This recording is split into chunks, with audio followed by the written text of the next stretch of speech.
half step. Park.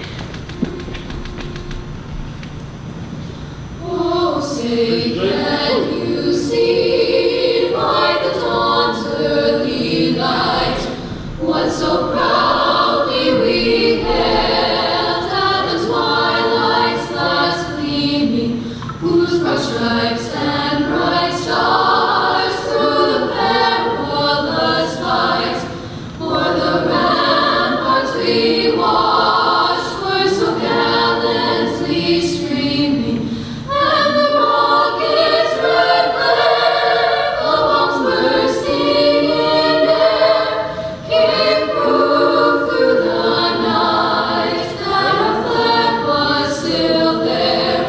Oh, say does that star-spangled banner yet wave o'er the land of the free and the home of the brave?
So as I understand it, y'all have already seen the video. So what we try to do is show you that video, and that basically informs you what the Medal of Honor is and what I did to earn it. And that opens it up to question and answers. So be thinking of questions that you would like for me to answer for you. I will tell you everything that I know except where my secret fishing hole is. Of all the things that I learned in service to my country and serving in Vietnam, one of the things that I never thought of was how I would learn how to play the harmonica. Does anybody here by chance play the harmonica? It's not a well-known instrument these days, but during my youth, that was what my dad and all of his brothers played the harmonica a lot. In Vietnam, according to my mother, there was a 63-day time period when I had failed to write home to my mom. And she became concerned and went to the local Red Cross in Martinsville, Indiana, and explained to them that her son, Sammy Lee, had not written her in 63 days. Now, if it was a more open forum classroom, usually one of you would say, well, why didn't you just text her? And I would have to explain that, well, letter writing is the only form of communication that we had. And at the very best, it took 7 to 12 days from the time I put the letter in the mailbox until Mom got it, and vice versa. And sometimes it took 2 weeks. So it took a long time to answer a letter. But so she explained that, I haven't heard from my Sammy Lee for 63 days, and I'm very worried. And the Red Cross told her, says, well, we will submit his name to the Pentagon, and the Pentagon will run his name against the list of wounded in action, killed in action, and we will get back to you as far as what his status is. And they did, and according to my mother, the lieutenant in the Pentagon, when they were compiling the list of names of bad boys who had not been writing home to their mama, discovered that there was like 51 of us from our unit. There was only a little over 100 in our unit, and 51 mamas had went to the Red Cross about their son not writing home. So the lieutenant in the Pentagon thought, well, I can fix this by writing a letter to their captain. Well, we didn't know, in Vietnam, we didn't know anything like this was happening. I was setting out on perimeter guard in the southernmost portion of South Vietnam, and it was 5:30 in the morning, and it was still dark down on the ground. The sky was just starting to get pink, beautiful, but just starting to get pink. The significance of 5:30 in the morning was that's when the enemy would usually try to attack us, because you've been very vigilant all night watching, making sure that the bad guys are not sneaking up on you. And at 5:30 in the morning, they figured that, well, he's been up all night, he's tired, this is the time to go sneak up on him and do their job. So it's 5:30 in the morning, and I hear someone walking through the mud and water. I was down where all the rice paddies were, and there was a swamp and jungle everywhere. And I heard somebody, y'all know the sound when you're walking in mud and water. And of course that got me excited, and I'm looking.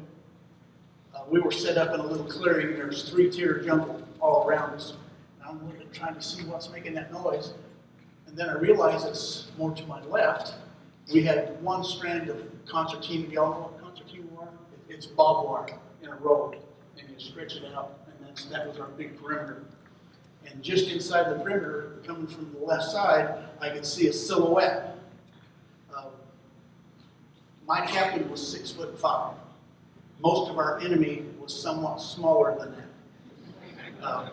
So when I seen this silhouette, I couldn't see who or what it was, but I could see this pretty tall figure come walking through the rice paddy. And I thought, well, it looks like the captain. And as he got closer, I could see the silhouette of the GI in uniform, fatigues. And so my mind started racing. Well, why would he come out and talk to me at 5:30 in the morning? He had never come out at 5:30 in the morning before to talk to me, so I was very concerned. I'm thinking, well, Mom and Dad's house is burned.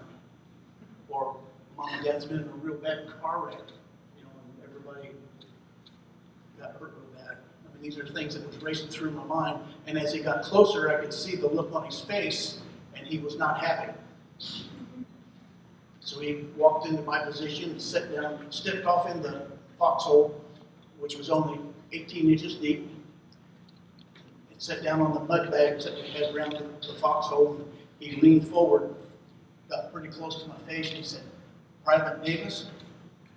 I said, "Yes, sir." I'm expecting him to tell me something that I didn't really want to hear. He said, "Private Davis?" I said, "Yes, sir." "You haven't been writing home to your mother." I said, "Well, no, sir." He said, "Well, why not?" "Well, I told you the reason why. The reason why I hadn't been writing home. What do you write home to your mama about? We had been going through severe combat on a daily basis. I mean, what do you write home to mama about? You don't want to write home to mama about how your buddy Jimmy got killed, or how Bill got blown up. You don't want to do that, or I didn't want to do that.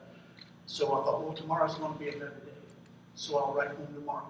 Well, I didn't realize it had been 63 days. I thought it had only been a couple of weeks, but it had been 63 days. I also threw in the fact that I didn't have anything to write on, because you carry your writing material in the pockets on the side of your fatigues, and because we were always wet, it turned into spitballs, and you can't write on spitballs.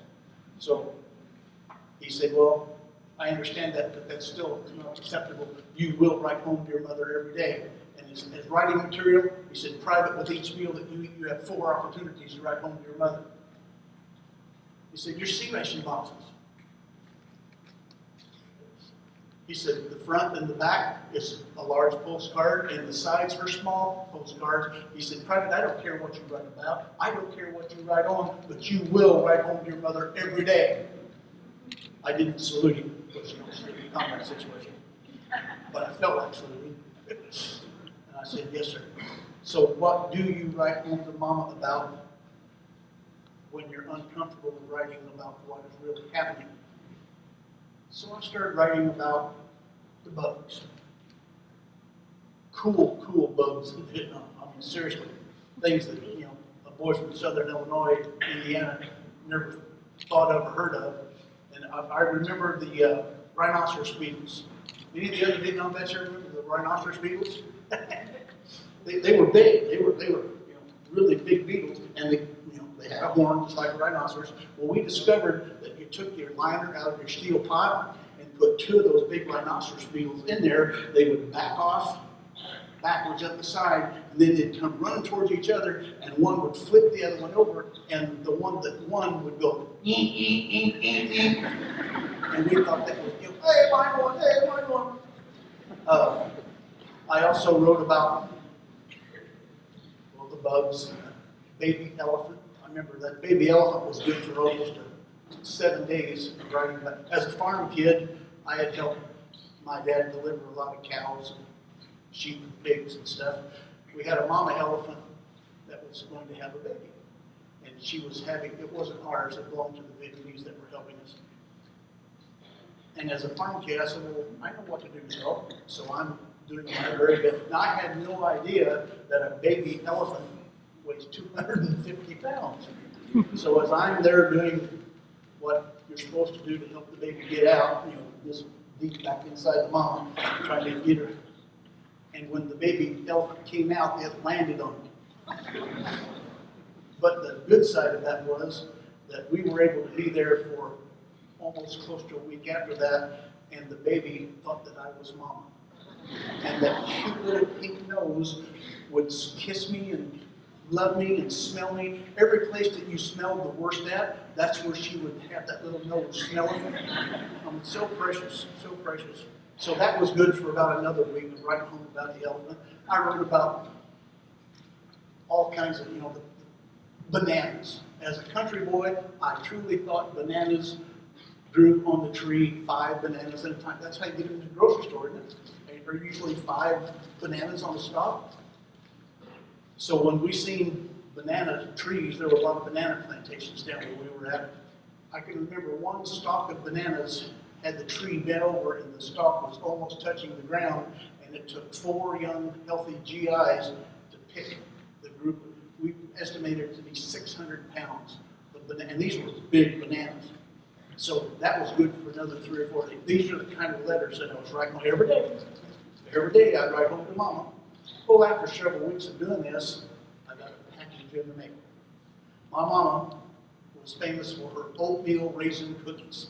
People in Martinsville, Indiana area are still talking about Bonnie Davis's oatmeal raisin cookies, because she'd make them and take them when she would visit neighbors. Everybody loved her oatmeal raisin cookies. And wow, Mom sent me a box of oatmeal raisin cookies. That's what I thought. Well, the sergeant dumped the mail out on an ammo pallet, and I could see my name on this box, which made me think of the oatmeal raisin cookies. And you don't just reach and grab it. You had to have the sergeant pick it up and hand it to you. And those that's been in the military know why. So when he picked it up, he read my name, Private Sammy L. Davis, and handed it to me, brown paper wrapper, and I kind of stepped back away from the rest of the guys gathered there. Now, I was going to share my cookies with my brother, but I was going to get the first one. As I opened the package up, I seen that it was a harmonica box. It was a Hohner Echo harp, which has it's double-sided. It reads on both sides. And I was disappointed that it was not cookies, because I didn't know how to play the harmonica. Now, my dad played the harmonica, and all his brothers played the harmonica, but as he explained it to us kids, son, that's not a play toy. So we didn't get to play with it. I just stuck my harmonica in my pocket, went back to my foxhole, hadn't been sitting there half an hour, and one of my sergeants, Johnston Dunlap, come walking by, and he was E6, I was a private. It was his job to walk around our little perimeter which wasn't a whole lot bigger than this gym. Well, maybe about twice as big as this gym. So we had 4 artillery pieces set up. Oh, the note, thank you, ma'am. This is my wife, Dixie. Thank you, ma'am. When I opened the brown paper wrapper, there on the box was written in my mama's handwriting, "Son, I hope this helps you be not quite so bored." She thought I was bored, that's why she sent me the harmonica. So my sergeant came, asked me to play Shenandoah. I told him, I explained to him, well, Sergeant Dunlap, I don't know how to play Shenandoah. What I meant was, I don't know how to play this thing, but he thought I just didn't know how to play the song Shenandoah. Well, when an E6 asks a private to play the harmonica, what is your proper response? You play the harmonica. So I've been in band in high school, I played the drums, but one of the songs that we had played was Shenandoah. So I kind of remembered, it had only been a year since I graduated from high school. So I sat here trying to end a foxhole in the middle of the jungle in a combat situation, playing the harmonica where the whole world could hear me, which is another story. But I'm sitting there trying to, and he would walk around the perimeter, and when he'd come back by my foxhole, he'd say, well, Private, now it's sounding a little better, but when you get to this point, you need to raise it up, or you need to stretch it out, or he would encourage me. Johnston Dunlap and I became very good friends, and he got to spend more and more time sitting in my foxhole during his downtime. I can remember asking John, well, John, why is Shenandoah your favorite song?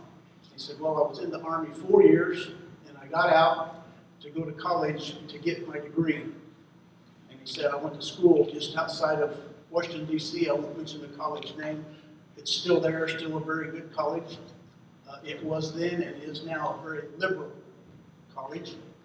And he said, the students there were, this was 1965, so the students there were very, very actively protesting the Vietnam War, protesting the soldiers, and they would be burning the American flag, and I was there. He said, rather than getting involved in it and doing what he felt was right in his heart, he said, I would just get in my car, drive 70 miles straight west to the Shenandoah River Valley.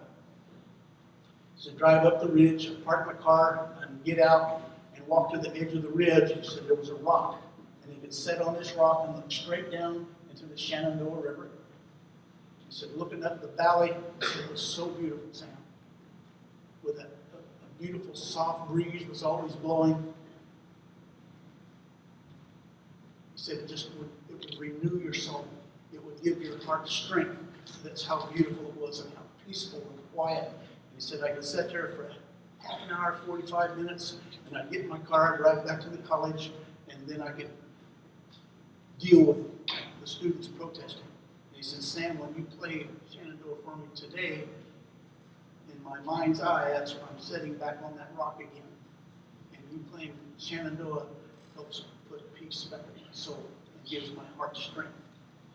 So that's why I would sit and play Shenandoah. Now, we were artillery. So when you worked really hard, but then you have hours that you wouldn't do anything. Well, after you cleaned, got everything squared away, I'd sit in my foxhole and be on guard, and I'd sit there and play the harmonica. My wife and I got to go back to Vietnam a year ago last June and got to be with 5 of my former enemy. And I had hoped that one of them would have remembered me sitting and playing the harmonica, because I knew the enemy was listening whenever I played the harmonica, because they're very close. But they said, no, we don't remember hearing. Well, they were camped too far away from where we actually were before they came and attacked us. But that was an awesome experience of being able to be there. And I played Shenandoah for them that day that we met. Well, did one day. That was awesome. Wow. I continue. When we dedicated the wall of Vietnam Veterans Memorial in 1982 in Washington, D.C., I took the original harmonica with me. My sergeant was killed in Vietnam. We went to the wall. We got there about midnight, checked into a hotel, put my uniform on, went down to the wall. They said there was this big book that you could look up and find wherever your brother was. So Johnston, E. Dunlap, panel 50, 13 lines down. Panel 50 east, 13 lines down. So it was about 2 o'clock in the morning. And I found John's name and I touched his name and I pulled the harp out. And I said, brother, I'm going to play Shenandoah for you. I hope that it helps bring peace to your soul and strength to your heart. And I looked up and down the wall, and there was 25 or 30 guys there. This is 2 o'clock in the morning. Things weren't going to happen until 9 o'clock, in just a few hours, that everybody would come on. So I closed my eyes and I started playing Shenandoah. Of course, my mind's eye is back in Vietnam, sitting there in the foxhole with John Dunlop. And I played it through probably 3 or 4 times. When I was done, I touched John's name again and I saluted. And I looked and there were like 300 of my brothers that had come down to the wall. Were the Ladies Memorial, anybody here ever been to the Vietnam Veterans Memorial in Washington, D.C.? Oh, outstanding. Thank you. Well, where the Ladies Memorial is now, in 1982, that was still all woods. And my brothers had been sitting there in the woods waiting for the sun to come up so they could go down and be part of the celebration that day. But when they heard the harmonica playing, they came down to the wall and they were all standing touching their brothers' names. Wow. Which started a tradition. If I'm in uniform, I've always had my harmonica. Now the original harmonica that Mama gave me, sent to me, is in the Medal of Honor Museum in Patriots Point, South Carolina, with the box that has, in my mama's handwriting, son, I hope this helps you to be not quite so bored. But I play, cool. Would you please hear a short rendition of your Shenandoah? Yes, sir. Yes, sir. I have the privilege of playing Shenandoah for my brothers often. I want to play Shenandoah for y'all here today. I hope that it finds a place in your heart. And when you need it the most, I hope it makes you realize that you don't lose until you quit trying.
And help give you strength. Hua is Army speak for do you concur. And if you do concur, then it's proper to say hua back. Hua? I would like to answer y'all's questions now. So, yes, sir. Did they ask for your permission to be in, for Tom Hanks to use your award ceremony at the White House? Y'all know that I'm the real Forrest Gump, right?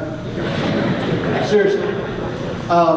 The reason why the movie's name is Forrest Gump, not Sammy Davis, is because they didn't have to pay Forrest. Seriously. I got a call from the Pentagon. This was 92 time period, saying that, Sam, there is a film production crew here and they want any and all film footage that they have, that we have concerning you. I said, really? Well, what are you going to do? Well, it's a film crew, so they're going to make a movie. I said, really? Well, what's the name of the movie? Well, he didn't know at that time. It took about 3 months, as I recall, before I finally got the name. The name of the movie is going to be called Forrest Gump, and it's going to be based on the book, Forrest Gump. So I went out and bought the book. By any chance, has anybody read the book, Forrest Gump? Good. Well, I immediately went out and bought the book, and it was, it did not make my heart feel good. It's not like the movie. The book, Forrest Gump, I've got to use the right language. The book, Forrest Gump, did not make me proud. But when they did the movie, they did. I personally think the movie is an awesome movie, and it teaches everyone that watches the movie the fact that that's one thing I ask the Pentagon to tell the film crew, if they could find some place to put in the lessons that I learned in Vietnam, is the fact that you don't lose until you quit trying. Do you think they put that in the movie anywhere? That's what the whole movie is based on. Right? That Forrest from when he was very small, it's the fact that you don't lose until you quit trying. So I thank them for that. Well, that answer the question okay? Any residuals? No. Okay. None at all. The only thing that I get out of it is when I talk to the students and they say, I watched the movie Forrest Gump, and it helps me understand what love is about. And that's what the movie Forrest Gump is about. You don't lose till you quit trying, and it's about the real love that we have for one another. So our deans both have microphones on either side of Excellent. the gym, and our students, if you have questions, please come down and Dean And I Devlin. seriously will answer any question that you have, except for the superficial. George, do you have a question? Bill.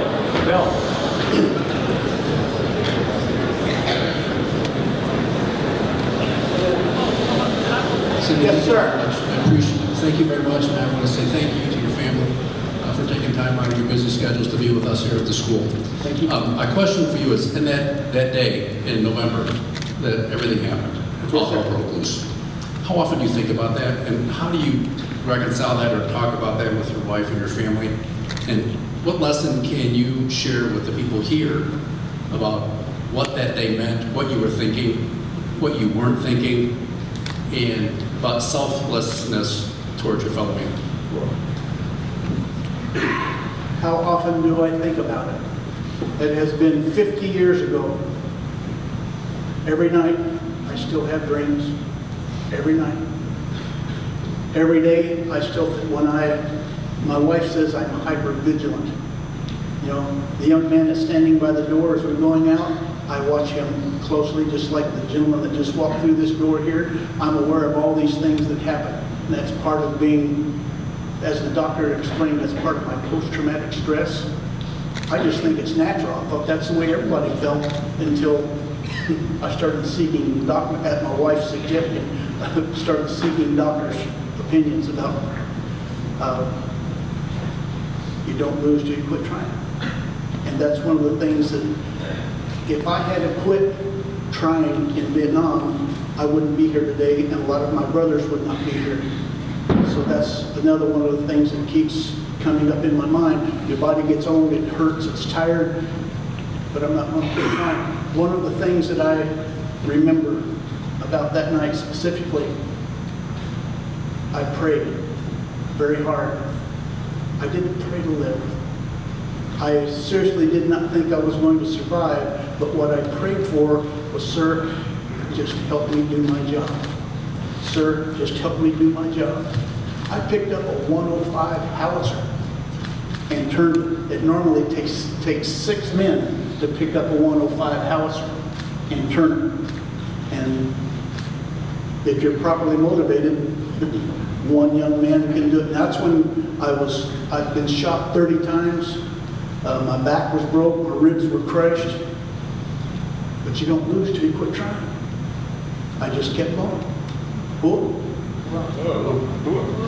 And that's one of the things I want each of you to know and understand in your heart, that no matter what you're faced with in life, that you don't lose till you come to that point where you go and quit trying.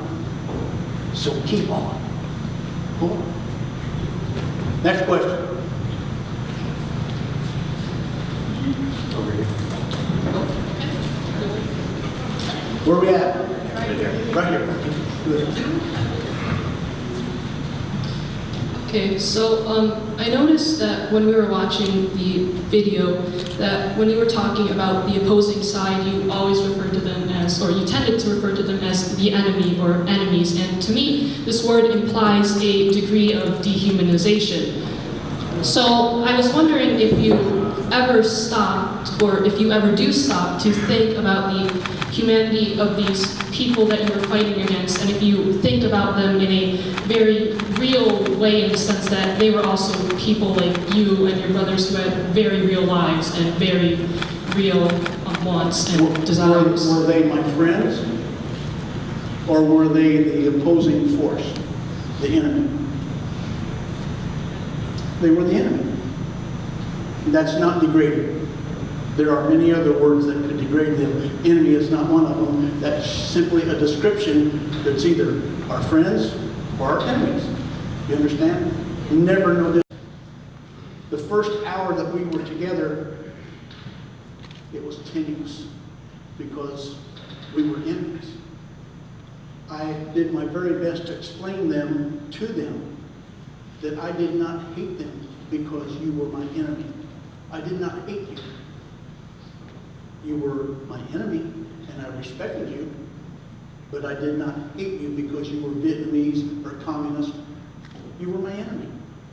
I could see their eyes change, and they talked amongst them. I don't speak Vietnamese, but they were talking amongst themselves, and then they said, we feel the same way. We didn't hate you because you were American or a GI. You were our enemy. We did our jobs. That's all we did. Well, what? The remaining 9 hours almost of the day was awesome. We came together that morning as former enemy, and when we left that night, we left as brothers. It was awesome. Whoops.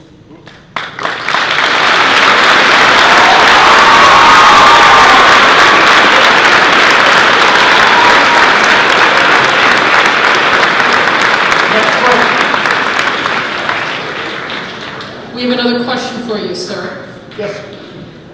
This fine young lady here, Alexis. Yes, ma'am. Well, first I want to say thank you to all of you who've served, and thank you for what you've done.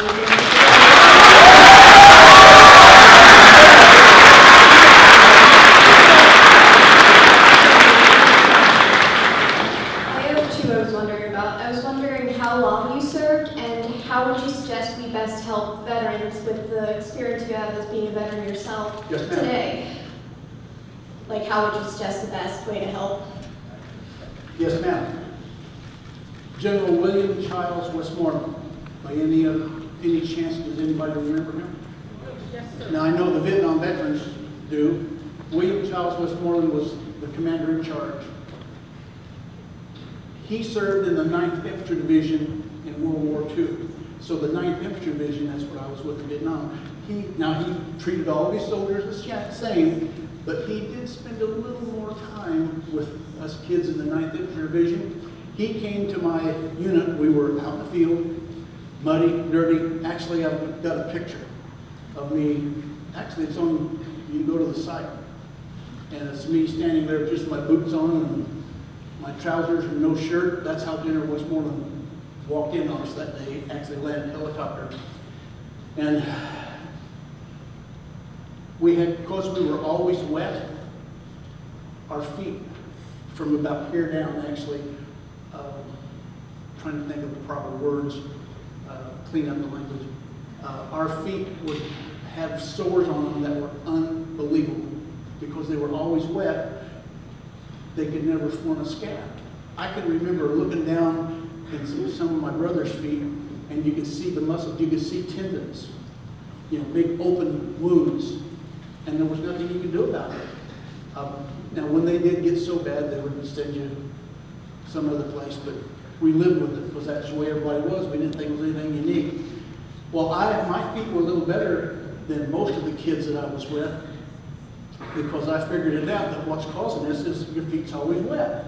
Well, we have jungle boots that are supposed to let the water out, but they didn't work that well. Well, my boots rotted. I had 3 toes sticking out of each boot. Excuse me, which meant there was big holes in my boot.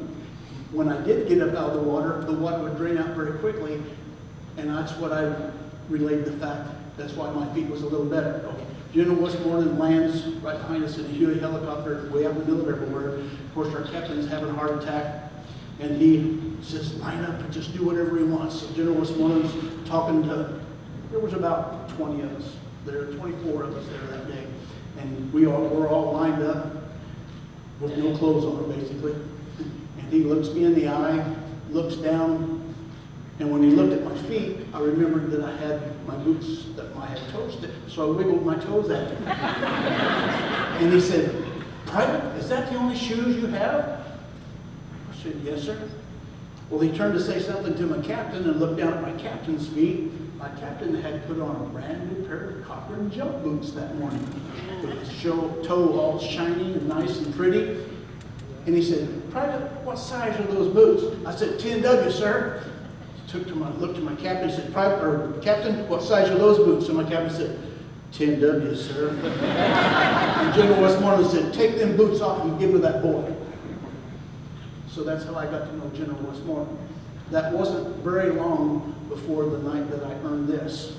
When I woke up in the hospital at Camp Zama, Japan, I was running 107 temperature because I had lots of wounds and I had the Agent Orange.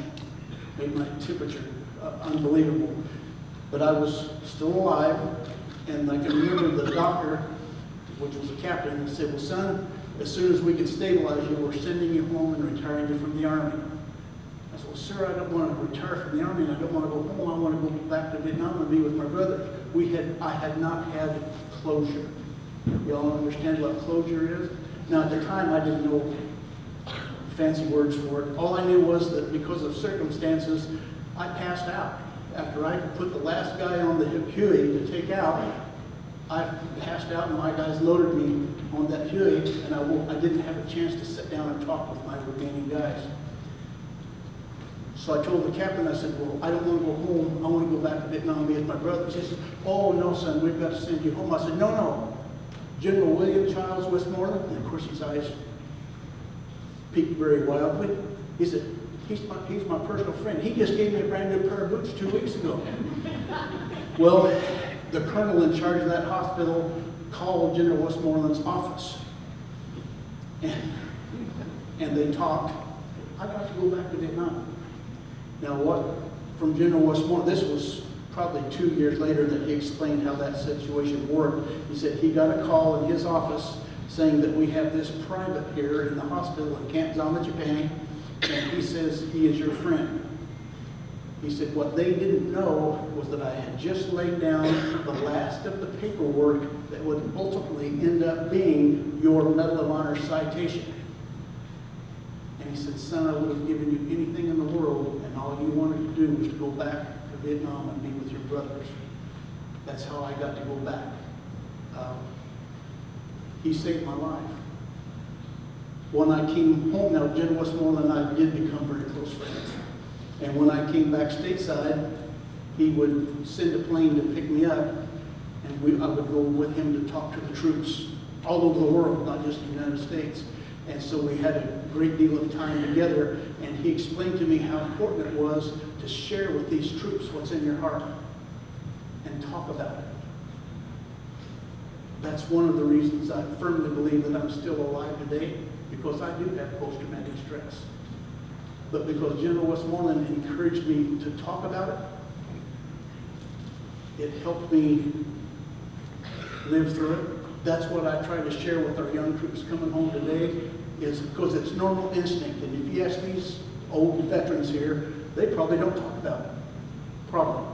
Now some may, thank goodness, but I try to explain to our young troops how important it is just to sit down with anybody. Usually you start off with those that served in your area that knew the same problems that you were dealing with, and just talk about it. And in talking about it, it brings it out of your soul. If you keep it hidden in the dark, it gets mold on it. Seriously. And that's what eats you up. So bring it out in the sunlight. It's still there. It's not going to change anything, but it eats all the mold off of it, and it makes you stronger and healthier. Cool? Thank you, man.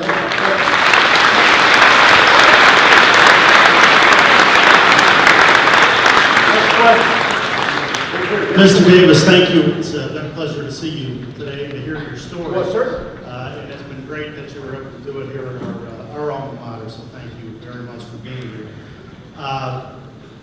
The kids in this room are exposed often in today's culture to a lot of forces that want them to really question this country and its decency and goodness. Well, I would love for you to explain to these kids why you love this country and that flag so much that you're willing to do what you did. Why do I love this country so much? And why did I do what I did? That's an excellent question also. My mama's daddy, John Kelly, was from Germany, and they came to America. He was in the First World War. He was at Flanders Field. Anybody ever heard of Flanders Field? And he told me, most of this that he told me was after I came home from Vietnam. He would only speak lightly about it before I went. My daddy's daddy, Bruce Walter Davis, was in the Spanish-American War. He was shot with a .58 caliber rifle right through his hips. And Grandpa, all of my life, walked with a cane. But I just thought that's the way Grandpas walked. I didn't think anything about it, because that's the way I walk. I'm doing better today because of good doctors. Everything's been renewed and replaced. My dad was in World War II. My oldest brother was in Korea. My next oldest brother was in early Vietnam. And when Vietnam came, for me, it was I graduated from high school, I joined the military, went to Vietnam to serve. When in having the privilege of seeing other countries, it made me appreciate so much more what we have in this nation. And no, we are not perfect, but it is up to we, the people, to make it as perfect as we can. And we do that by standing up and being involved in our community, in our district, in our state, and in our nation. And if we do that, if we stand up firmly for what you believe is right in your heart,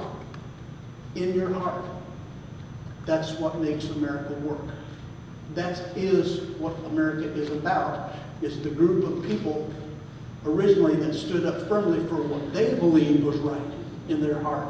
And if we can do that today, we will continue what America means forward.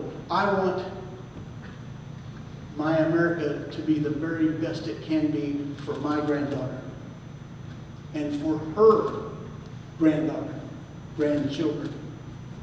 Do y'all understand? That's what America's about. We have that privilege, we have that right, we have that obligation. In America, we, the people, are the ones that stand up for what we believe is right. And we pass laws. It has to start here in our community, then it goes to our district, then it goes to our state. And if we all do that, then what is the most just, which is what all the people want, that's the laws that will be made. But if we don't do that, what do we have? Yes. So that's why I went to Vietnam, was to help the people be free. That's what I want to give to my children, my grandchildren, and to you. Because I love you like you're my kids. Cool? That's why I want to.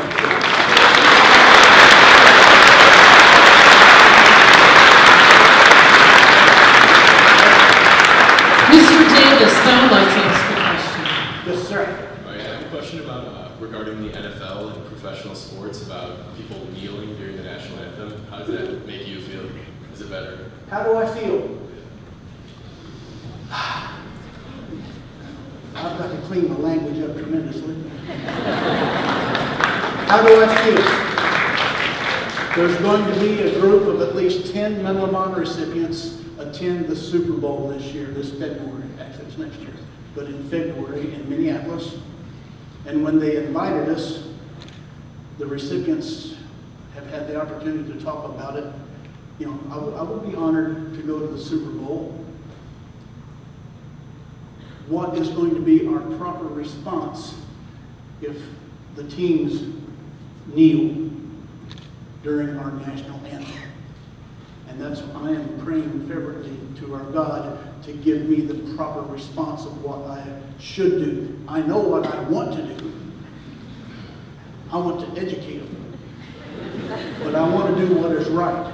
And I'm still praying. So far, I have not gotten any distinct answer, but I will keep praying, sir, because I do want to do whatever is right.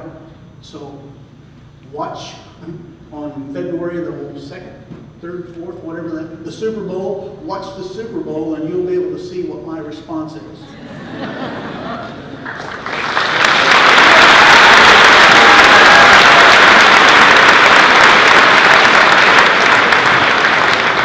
Yes, ma'am.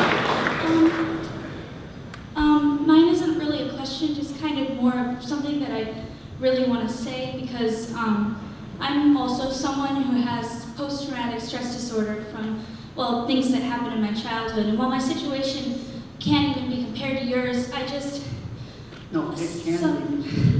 Thank That's what I you. understand. Sometimes it's made me feel like there's so many things that I can't accomplish, and it's held me back and made me feel really, really horrible before. And I just wanted to give you a big thank you for me being able to see someone so successful and so honored, just standing up and giving a speech to my whole school. Like, it makes me really feel like I can do stuff that...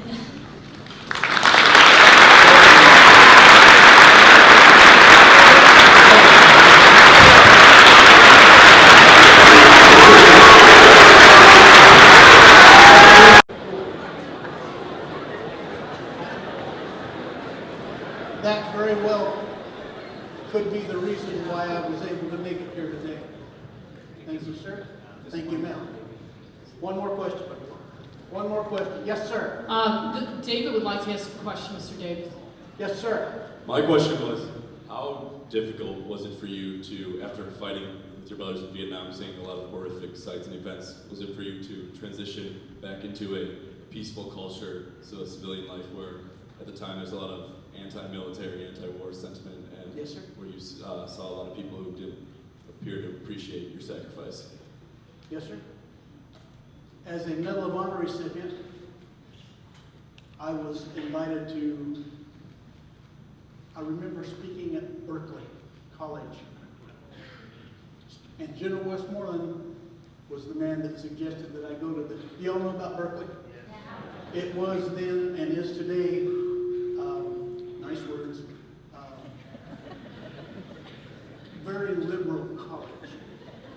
And General Westmoreland wanted me to go there and speak. Said, Sam, they need to know what's in your heart. So I'm standing there in front of 200,000 students. I don't know how, there was an unbelievable amount. And I'm thinking, what can I tell them that would help them understand? I played Shenandoah for them. I tried to explain to them that you don't lose until you quit trying. That day at Berkeley, I survived it. They survived it. But that day at Berkeley, that's another one of the reasons why my wife and I are out on the road 200 plus days a year, traveling and speaking, talking to schools.